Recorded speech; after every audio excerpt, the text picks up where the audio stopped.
So my name's Carlene Harvey, and I'm a First Nations illustrator and artist. When I first moved to Vancouver, it was primarily to attend school. I was going to Emily Carr.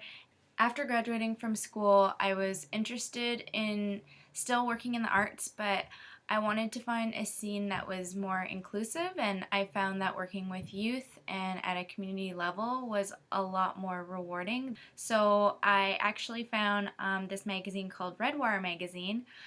It was a publication that printed magazines for over 10 years, and it's still existent, but now it's in a website format. And I started working with a lot of the different Aboriginal or First Nations youth groups that exist, such as the Knowledgeable Aboriginal Youth Association and UNYA, Urban Native Youth Association. And so those were really good experiences. I met a lot of young artists, and I met a lot of mentors that encouraged me to continue making art.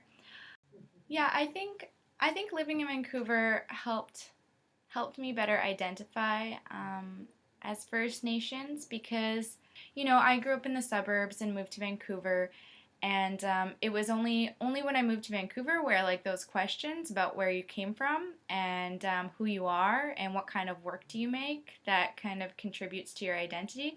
That's when those questions started being asked, and I think at first I found it really difficult because I didn't really know how to identify as Aboriginal.